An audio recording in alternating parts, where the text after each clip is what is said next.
अस्सलामुअलैकुम everyone, welcome back to my channel doctor Sairish Naeem. कैसे हैं आप सब? उम्मीद करती हूँ कि आप सब लोग ठीक ठाक होंगे। अच्छा जी, आज का जो टॉपिक है वो है कोविड-19 वेरिएंट के बारे में। बहुत से लोग क्वेश्चन कर रहे थे कि हमें इस चीज़ के बारे में आप इंफॉर्मेशन प्रोवाइड करें कि ये कितना ख़तरनाक है हमारे लिए और क्या इसकी वजह से दोबारा यानी कि इन्फेक्शन फैल जाएगा और ये पाकिस्तान में अभी आया है कि नहीं आया, या फिर दूसरी कंट्रीज़ में कितना फैल गया है और इसके क्या क्या सिम्टम्स हैं। क्या वैक्सीन इसको जो हमने पुरानी लगवाई हुई है वो इसके ऊपर असर करेगी कि नहीं करेगी, या फिर हमें कौन कौन सी एहतियात करनी चाहिए।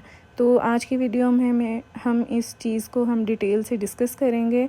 और जिसने मेरा चैनल अभी तक सब्सक्राइब नहीं किया और चैनल पे न्यू है वो लाजमी चैनल सब्सक्राइब कर लें, ताकि आपको मेडिसन से और हेल्थ से रिलेटेड जो भी इंफॉर्मेशन चाहिए होगी वो मेरे चैनल से आपको मिलती रहेगी।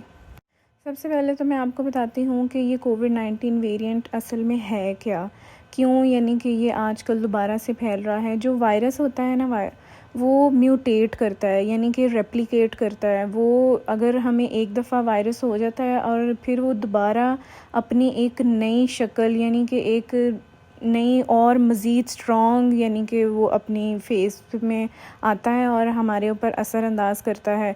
जो पहले की दवाइयाँ होती हैं या जो पहले की वैक्सीन्स होती हैं, फिर वो उसके ऊपर असरअंदाज नहीं कर रही होती, फिर हमारी बॉडी उसको फ़ाइट नहीं कर रही होती।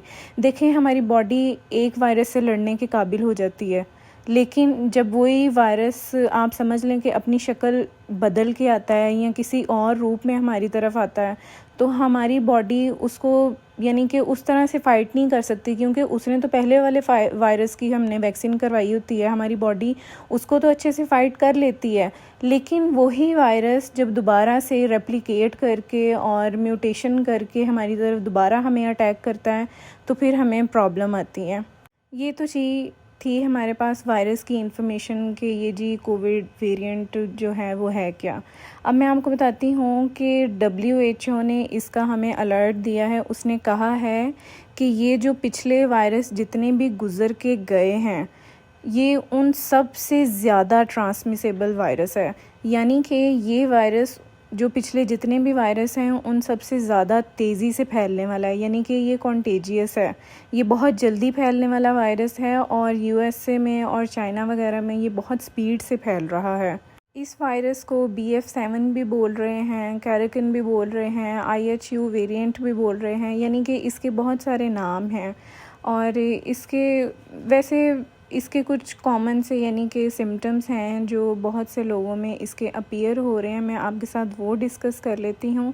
यानी कि इसमें आपको स्लाइड से नॉर्मल फ़ीवर रह सकता है आपको, और हेडेक हो सकता है आपको, और आपके यानी कि नाक बह सकती है, उसमें से पानी आ सकता है। और सबसे ज़्यादा जो इसका कॉमन यानी कि सिम्टम्स है ना, वो है कि आपको मसल पेन और फटीग हो सकती है, यानी कि आपको थकावट महसूस हो सकती है, और आपकी जो स्मेल या टेस्ट बर्ड्स वगैरह में जो है वो चेंजेस आ सकते हैं कि मे बी आपको स्मेल ना आए, या जो चीज़ आप खाते हैं आपको उसका टेस्ट ना आए। फिर जी वायरस को लेके 3 मोस्ट कॉमन क्वेश्चन जो हैं ना वो किए जाते हैं कि क्या ये बहुत ज़्यादा कॉन्टेजियस है, या फिर दूसरा सवाल ये किया जाता है कि क्या ये बहुत सीरियस डिज़ीज़ या इन्फेक्शन कॉज कर सकता है। फिर तीसरे नंबर पे सवाल किया जाता है कि क्या जो वैक्सीन हम पहले लगवा चुके हैं, क्या उसके होते हुए भी ये वायरस हमें अटैक कर सकता है। तो जी इन 3 सवालों के जो जवाब हैं वो ये हैं कि जी ये मोर कॉन्टेजियस है, इसके फैलने के चांसेस ज़्यादा हैं। और फिर दूसरे नंबर पे जो सवाल है कि जी ये सीरियस इन्फेक्शन भी कॉज कर सकता है। और तीसरे नंबर वाला सवाल है कि जिन लोगों को वैक्सीन हुई है ना, ये उनको भी अटैक कर सकता है। अब जी हमारे पास चीज़ आती है कि हमने इस वायरस को डिटेक्ट कैसे करवाना है, यानी कि कौन सा टेस्ट हम इसके लिए करवा सकते हैं। PCR से जैसे नॉर्मल पहले कोविड के टेस्ट होते थे, ये भी बिल्कुल ऐसे ही डिटेक्ट हो जाएगा। और मोस्ट कॉमन जो क्वेश्चन इसको लेकर किया जा रहा है कि अब इसका क्या इलाज होगा, यानी कि ये तो उनको भी हो रहा है कि जिनको वैक्सीन भी है। तो सबको यही सजेस्ट किया जा रहा है कि जल्द अज़ जल्द जो है वो अपनी बूस्टर डोज़ लें। अगर आपने वैक्सीन करवा ली है अपनी और आपने अभी तक बूस्टर डोज़ नहीं ली तो प्लीज़ आप अपनी लाजमी बूस्टर डोज़ लगवा लें। और जो भी आप प्रिकॉशंस ले सकते हैं, यानी कि थोड़ा फ़ासला रखें लोगों से, मास्क पहनें और छोटी छोटी चीज़ें देखें, एहतियात इलाज से बेहतर है। तो इससे पहले कि आपको यानी कि इन्फेक्शन हो या फिर आपके घर में ये चीज़ फैले, तो आप क्यों ना पहले से एहतियात करें।